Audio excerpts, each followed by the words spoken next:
नमस्कार माझ्या शेतकरी मित्रांनो, स्वागत आहे तुमचे या यूट्यूब चॅनलमध्ये किसान ॲग्रो।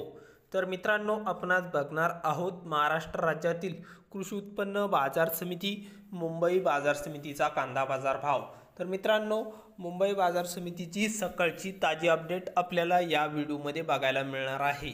तर हा व्हिडिओ पूर्णपणे बघा, कुठेही स्किप न करता, आणि चॅनलला नवीन असाल तर आत्ता सबस्क्राइब करा।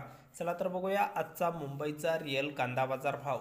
तर मित्रांनो, आज मुंबई बाजार समितीमध्ये कांदा दरात चांगली सुधारणा बघायला मिळत आहे। तर बाजार समिती आहे मित्रांनो, मुंबई कांदा आहे उन्हाळ कांद्याला आवक आलेली आहे मुंबई बाजार समितीमध्ये 6,903 क्विंटलची। तर आवक चांगल्या प्रमाणात बघायला मिळत असून कमीत कमी दर मुंबई बाजार समितीमध्ये 1,300 रुपये क्विंटल कांदा विकलाय। तर सर्वसाधारण दर आहे मीडियम कांद्याला 1,600 रुपये प्रति क्विंटल। तर जास्तीत जास्त दर मुंबईमध्ये 1,900 रुपये क्विंटल कांदा विकलाय। तर मित्रांनो, क्विंटल मागे मुंबईमध्ये 200 ते 300 रुपयांनी कांदा दरात सुधारणा बघायला मिळत आहे। तर हे होते मुंबईचे कांदा बाजार भाव।